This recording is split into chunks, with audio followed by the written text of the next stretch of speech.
Hello student, कैसे हैं आप सब? उम्मीद है बहुत बेहतर होंगे। तो आज हम ज्योग्राफी के क्लास में चैप्टर 7 आपके बीच में लेकर आया हूँ और बहुत ही मज़ेदार चैप्टर है। तो इससे पहले हम लोग चैप्टर द्वितीयक और प्राथमिक क्रिया पढ़ चुके थे। तो आज इस चैप्टर में आपके साथ मैं डिस्कस करने जा रहा हूँ तृतीयक और चतुर्थक क्रिया। तो इस वीडियो स्टार्ट करने से पहले मैं क्लास 12 के एक लेटेस्ट अपडेट मैं देना चाहता हूँ। तो जैसा कि पहले जो जैक बोर्ड है वो क्या हुआ था, उसमें से आपका 40 मार्क्स ऑब्जेक्टिव और 40 मार्क्स जो है वो सब्जेक्टिव एग्जाम होना था।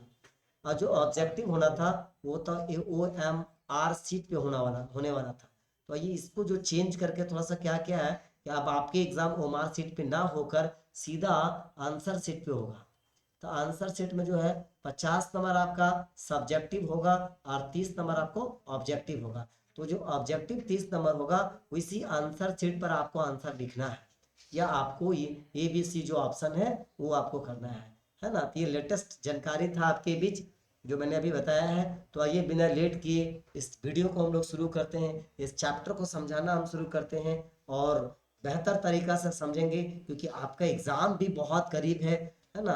तो इस बीच अपनी तैयारी को जो थोड़ा सा और मजबूत करने के लिए थोड़ा प्लानिंग वे में पढ़िए तो बेहतर हो सकता है। तो आइए हम लोग सबसे पहले यहाँ ध्यान देते हैं क्या बोल रहा है। तृतीय क्रिया बोल रहा है और चतुर्थक क्रिया बोल रहा है। तो इस वीडियो में हम लोग तृतीय क्रिया पे पहले चर्चा करेंगे, नेक्स्ट वीडियो में हम लोग चतुर्थक पे क्रिया डिस्कस करेंगे, है ना। तो देख लेते हैं एक बार। तो तृतीय क्रियाकलाप क्या है वो देखते हैं। तो तृतीय क्रियाकलाप उत्पादन और विनिमय दोनों का सम्मिलित रूप है ना।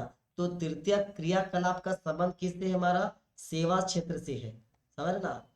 सेवा क्षेत्र से है। तो इससे पहले हम लोग प्राथमिक क्रिया पढ़े थे। तो प्राथमिक क्रिया का अर्थ था, है ना, वो कच्चा माल से संबंधित। और द्वितीय का अर्थ था वस्तु के उत्पादन। और तृतीय से है सेवा। तो क्या बोलता है, तृतीय क्रियाकलाप में विनिमय और उत्पादन दोनों शामिल किए जाते हैं। किसमें? तृतीय क्रियाकलाप। तो उत्पादन में सेवाओं की उपलब्धता शामिल होती है जिनका उपभोग किया जाता है परोक्ष रूप से। मतलब क्या हुआ, जो वस्तु हमारा जो निर्मित हो चुका है उन वस्तुओं की डायरेक्ट उपभोग करना, डायरेक्ट उसका उपभोग करना। और क्या होता है कि उपभोग यानी किसी वस्तुओं के उत्पादन करने के लिए लोगों की सेवाएं लेना पड़ता है और उन सेवाओं के बदले में उन्हें वेतन दिया जाता है। ये सभी एक्टिविटी किसके अंतर्गत आएंगे? तृतीय क्रिया के अंतर्गत आएंगे। तो अगला पॉइंट देखिए क्या बोल रहा है सो। अगला क्या बोल रहा है कि विनिमय के अंतर्गत व्यापार, परिवहन और संचार सुविधाएं सम्मिलित होती है जिनका उपयोग दूरी की निष्प्रभावी करने के लिए किया जाता है। तो क्या होता है विनिमय के अंतर्गत? व्यापार। तो विनिमय का अर्थ क्या होता है? लेन और देन करना, है ना। तो विनिमय किसी वस्तु का विनिमय के अंतर्गत क्या था? व्यापार और परिवहन और संचार। तो यहाँ पे क्या करेंगे? व्यापार, परिवहन और संचार ये किससे संबंधित है? सेवा से संबंधित है। और सेवा किसके अंतर्गत आता है? तृतीय क्रिया के अंतर्गत आता है। तो विनिमय के अंतर्गत व्यापार, परिवहन, संचार सुविधाएं सम्मिलित होती है जिनका उपयोग दूरी को निष्प्रभावी किया जाता है। इसका मतलब क्या है? अगर यहाँ देखेंगे, यहाँ पे कोई क्षेत्र है, यहाँ पे क्षेत्र है। अगर, है ना, परिवहन के बेहतर कनेक्टिविटी है या परिवहन का बेहतर साधन है तो व्यापार कोई बाधा नहीं हो सकता है। अगर संचार की सुविधाएं बेहतर है तो व्यापार इजी तरीका से किया जा सकता है। तो तृतीय क्रियाकलाप के अंतर्गत समाज की दी जाने वाली व्यक्तिगत और व्यवसायिक सेवाएं सम्मिलित होती हैं। मतलब वह तो इसमें समाज बता है कि अंतर्गत समाज की दी जाने वाली दो, पहले व्यक्तिगत और व्यापारिक, ये दोनों सेवाएं जो है वो तृतीय क्रियाकलाप में आता है। जैसे यहाँ पे हम लोग क्या बोल देते हैं, कोई व्यक्ति हम शिक्षक है ना, तो वो क्या शिक्षा दे रहा है? किसको? समाज को। तो शिक्षक की शिक्षा किसके अंतर्गत आएगा? सेवा के अंतर्गत आएगा, है ना। और व्यापार यहाँ पे देखते हैं कि कोई व्यक्ति यहाँ पे जो है वो वस्तु या कोई दुकान खोल के रखा है और कोई व्यक्ति यहाँ पे वो सामान खरीदता है। ये दुकान जो है इस व्यक्ति को क्या दे रहा है? अपनी सेवाएं प्रदान कर दे रहा है। तो व्यक्तिगत और व्यवसायिक ये सेवाएं दोनों किसके क्रियाकलाप के अंतर्गत है? तृतीय क्रियाकलाप के अंतर्गत। तो सेवा सेक्टर का संबंध ऐसे क्षेत्र से है जिसमें मूर्त वस्तुओं के यानी जो पूर्ण रूप से वस्तु बन चुका है और उसकी सेवाओं को व्यापारिक गतिविधि में सम्मिलित किया जाता है। यानी वह जो पूर्ण रूप से कोई वस्तु बनकर तैयार है और उन वस्तु को बाजार में या किसी अन्य क्षेत्रों में बेचा जाता है, यानी उसकी सेवाएं प्रदान की जाती है ना। यहाँ तक आपको समझ में आ गया होगा। क्या बोलता है, व्यापारिक केंद्रों को ग्रामीण और नगरीय वितरण केंद्रों में विभक्त किया जाता है। यानी व्यापारिक केंद्र दो प्रकार के होते हैं, एक होता है ग्रामीण और दूसरा होता है नगरीय। समझे। तो ग्रामीण केंद्र का मतलब क्या होता है, तो ग्रामीण केंद्र में मैक्सिमम जो होते हैं वो कच्चे माल उत्पादित होते हैं और कच्चे माल उत्पादित होकर नगरों की ओर जाता है ना। और वहां पे उस वस्तु को फिनिशिंग किया जाता है और फिनिशिंग वस्तु नगर से फिर भिन्न भिन्न क्षेत्रों में वो जाता था। ये दो विभक्त किया जाता है व्यापारिक केंद्रों के रूप में। आइए यहाँ पे देखेंगे सेवा सेक्टर के अंतर्गत है ना 3 क्रियाकलाप को सम्मिलित किया जाता है। कौन कौन, तो पहला आता है यहाँ पे तृतीय क्रियाकलाप, चतुर्थक और पंचम, है ना। तो ये हमारे तृतीय किससे संबंधित है, सेवा से। ये भी किससे है, सेवा से। और ये भी हमारा क्या है, सेवा से। तो पूछ सकता कि सेवा सेक्टर के अंतर्गत कौन कौन से क्रियाकलाप सम्मिलित किया जाता है, तो आप बोलेंगे कि सेवा क्षेत्र से संबंधित 3 क्रियाकलाप हो जाएंगे, तृतीय, चतुर्थक और पंचम क्रियाकलाप। तो यहाँ तक आपको ये सब टॉपिक समझ में आ गया होगा। ये सब टॉपिक में आपको आउटलाइन इसलिए बता दे रहा हूँ क्योंकि ऑब्जेक्टिव में और सब्जेक्टिव दोनों आसान हो जाए।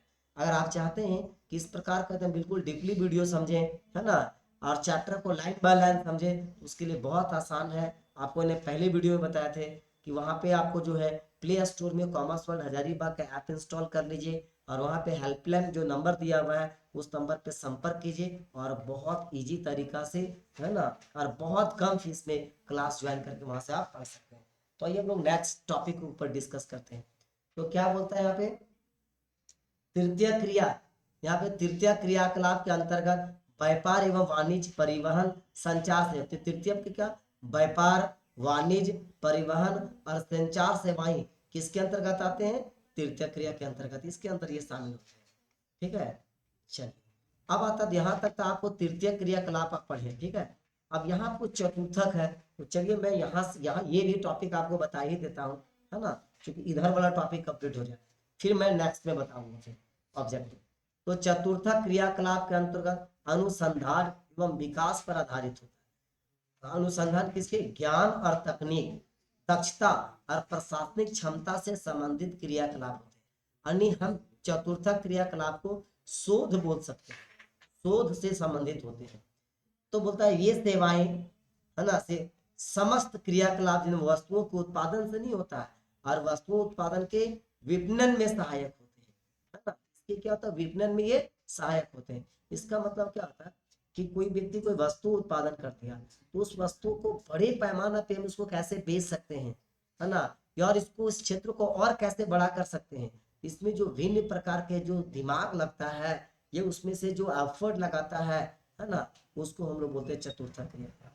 तो व्यापार अनंत उत्पादित वस्तुओं का क्रय और विक्रय, यहाँ पे देखा गया कि कोई वस्तु हमारा उत्पाद की उसको एक स्थान से दूसरे स्थान खरीदना या बेचना, उस क्रिया को हम लोग क्या बोलेंगे, व्यापार बोलेंगे। एकदम बिल्कुल आसान है। 1 नंबर में 2 नंबर में पूछ सकता है कि व्यापार की परिभाषा दीजिए, तो बोलेंगे व्यापार उत्पादित वस्तुओं को, है ना, एक स्थान से दूसरे स्थान खरीदना या बेचना, है ना, क्या कहलाता है, व्यापार कहलाता है।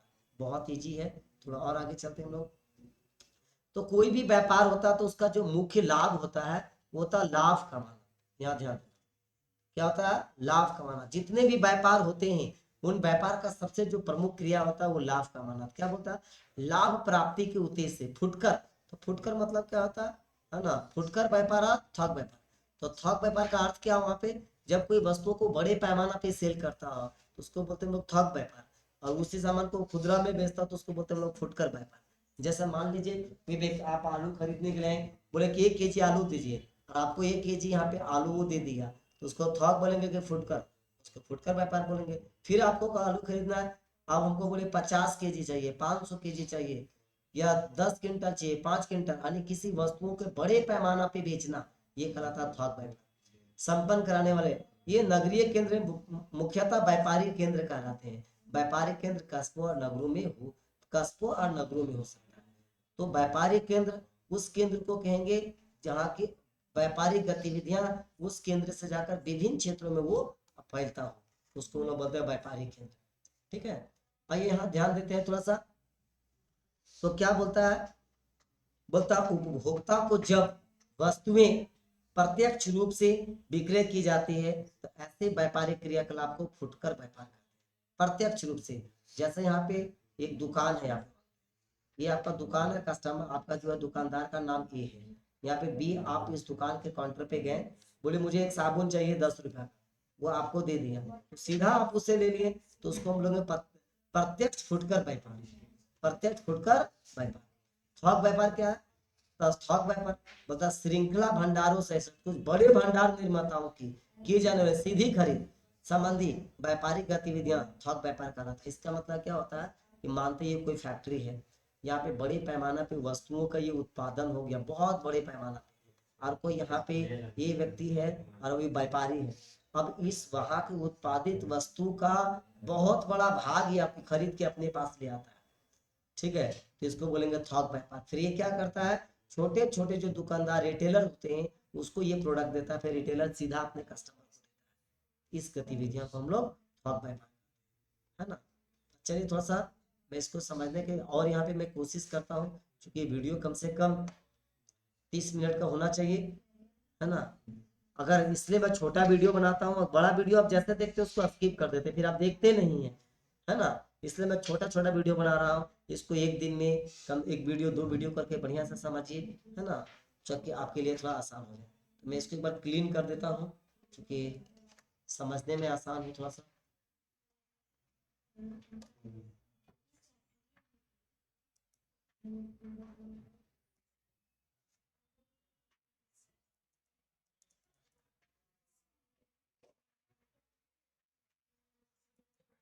चलिए, इतने जरूरत है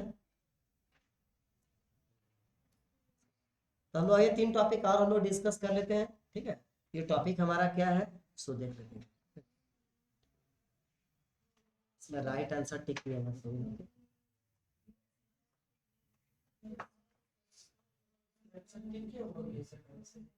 जितना है बिल्कुल एकदम ईमानदारी से काम करना। ठीक है, चूंकि कोई यहाँ पे अवार्ड मिलने वाला नहीं है, बस एक दिमाग में सब चलना। चलिए आप लोग थोड़ा ध्यान देंगे, ठीक है। आइए आप लोग यहाँ पे आइए। तो अगला आता है यहाँ पे परिवहन। तो परिवहन क्या है, मैं कलर ले लेता हूँ।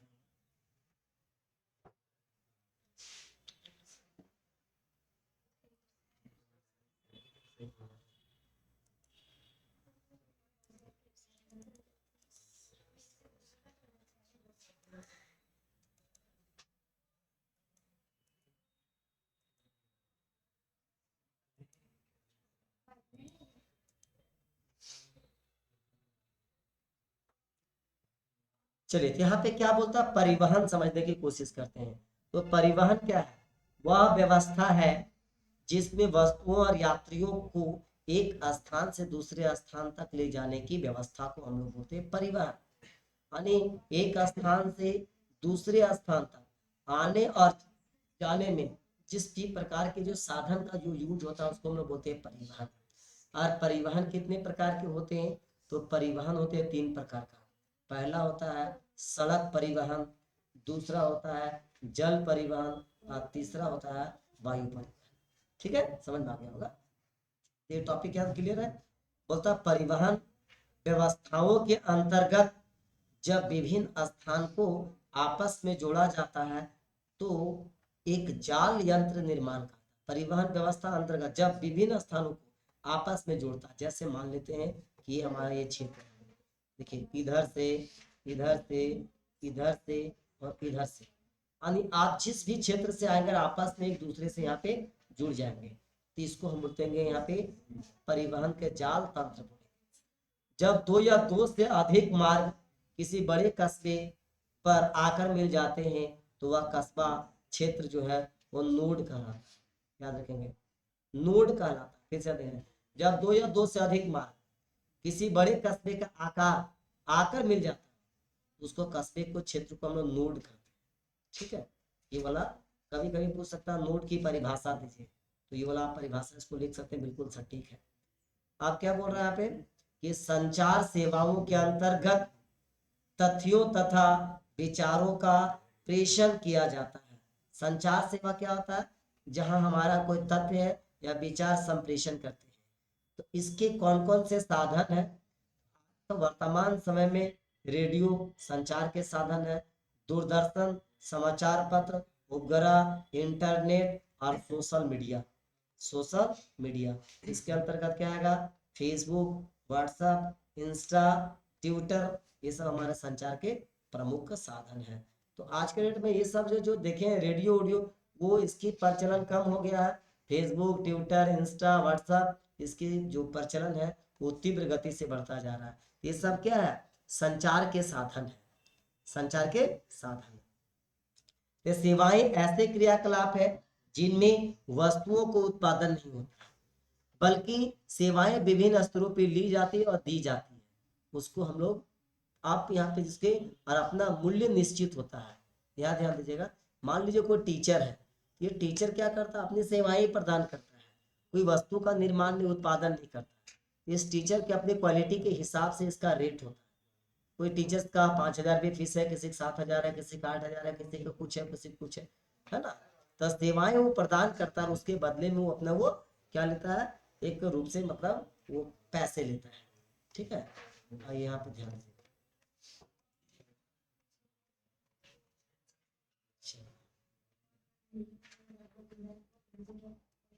क्या बोलता है? तृतीय क्रियाकलाप सेवा सेक्टर से संबंधित होते हैं, जिसमें अमूर्त सेवाओं को व्यापारिक उत्पाद होता है। ये ला आप पहले भी समझ चुके हैं। पर्यटन समझिए, पर्यटन क्या है? तो पर्यटन का क्या अर्थ होता है?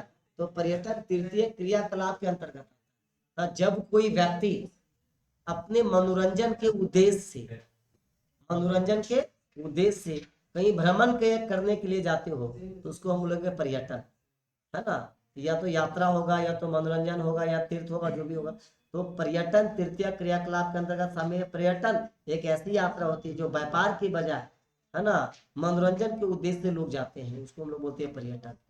तीसरा देखते हैं, जब चिकित्सा उपचार को अंतर्राष्ट्रीय पर्यटन गतिविधि से संबंधित कर दिया जाता है, तो सामान्यतः चिकित्सा पर्यटन कहते हैं। उदाहरण, आपने वेलोर को नाम सुना होगा, है ना। जो वेलोर है वहाँ पे मुख्य रूप से क्या है? यहाँ पे है क्या मुख्य रूप से? तो सबसे पहला देखेंगे कि बहुत भारत के कोने कोने से लोग जो है यहाँ पे इलाज कराने के लिए जाते हैं, तो इसको बोलेंगे चिकित्सा पर्यटन, है ना। तो मानव के ज्ञान पर आधारित सेवाओं से संबंधित क्रियाकलापों को चतुर्थक व्यवसाय के अंतर्गत रखा जाता है, जिसमें मानव को वो जितने भी गतिविधि होगा वो ज्ञान के आधार पर होगा, है ना। उस क्रियाकलाप को चतुर्थक के रखा है। इस प्रकार व्यवसाय की सूचना, प्रौद्योगिकी, शोध, प्रबंध, सुरक्षा और उच्च सेवाएं, प्रशासन, शिक्षा, इन अंतर्राष्ट्रीय संबंधों में सम्मिलित किए जाते हैं, जिसको हम लोग चतुर्थक क्रियाकलाप कहते हैं। ये भी टॉपिक समझ में आ गया होगा, ये भी टॉपिक समझ में आ गया होगा। थोड़ा पंचम समझने की कोशिश करते हैं, क्योंकि वहां पे दिया हुआ तृतीय, चतुर्थक और पंचम। तो मैंने बोला था कि तृतीय टॉपिक तक मैं डिस्कस करूंगा, लेकिन ये पूरा मैं टॉपिक डिस्कस कर रहा हूँ ताकि यहाँ से आपके पास मैं ऑब्जेक्टिव वीडियो में कुछ ही देर के बाद, है ना, ये वीडियो में लेकर आऊंगा ऑब्जेक्टिव, क्योंकि आपके पास समय कम है ना, समय कम है, और कम समय में आपको जो है होल चैप्टर आपको मैं कवर करा दूंगा। ठीक है, तो होल चैप्टर और होल क्वेश्चंस बैंक को समझने के लिए एक बार चैनल को सब्सक्राइब कर लेंगे और लास्ट में वीडियो को लाइक कर लेंगे। आइए, तो पंचम क्रियाकलाप के अंतर्गत उन सेवाओं को सम्मिलित किया जाता है जिनका संबंध नवीन और वर्तमान विचारों की रचना करके, पुनर्गठन करके, व्याख्या, आंकड़ा प्रस्तुत करना, ये तकनीक के मूल्यांकन के आधारित होते हैं। प्राथमिक क्रियाएं जैसे आखेट, भोजन संग्रहण करना, पशुपालन आदि, खनन, है ना, मतलब संग्रह लोगों के लाल कॉलर कहा जाता है। देखो इसको देखो, ये लाल कॉलर बोला किसे कहा जाता है? कभी एग्जाम में पूछ देगा, इसकी परिभाषा दीजिए। तो प्राथमिक क्रियाएं जैसे में क्या? आखेट, आखेट का अर्थ क्या होता है ना, शिकार करना, भोजन संग्रहण करना, पशुओं को चराना, कृषि, इन सभी कार्यों के सम्मिलित रूप को लाल कॉलर। ठीक है, आइए, पंचम क्रियाकलाप जिसके अंतर्गत नवीन एवं वर्तमान विचारों की रचना एवं पुनर्गठन, उसकी व्याख्या की जाती है। इस कार्य के संलग्न को, है ना, क्या बोलता है? स्वर्ण कॉलर कहा जाता है। फिर से ध्यान, पंचम क्रियाकलाप जिसके अंतर्गत नवीन एवं वर्तमान विचारों की रचना की पुनर्गठन का व्याख्या करता है। इनको हम लोग बोलते हैं स्वर्ण कलर। ये देखो एक यहाँ पे क्या था लाल, ये दोनों यहाँ पे याद रखेगा, मैं इसको अंडरलाइन कर रहा हूँ आपको समझने के दृष्टिकोण से। तो ये लास्ट पॉइंट है इसका, उसके हम लोग आगे चलेंगे। बोलता है ऐसे अति कुशल व्यवसायिक श्रमिक जो उच्च और प्रौद्योगिकी उद्योग में संलग्न होते हैं उसको श्वेत कलर कहते हैं। मतलब अति कुशल व्यवसायिक जो उच्च प्रौद्योगिकी उद्योग से में सम्मिलित होते हैं उसको हम लोग बोलते हैं क्या, श्वेत कलर बोलते हैं उसको। यहाँ तक आपको समझ में आ गया होगा। नेक्स्ट वीडियो में आपके साथ मैं यहाँ से डिस्कस करूंगा, क्योंकि एग्जाम में यहाँ से 30 नंबर का प्रश्न आएगा, फिर मैं इस टॉपिक पे डिस्कस करूंगा।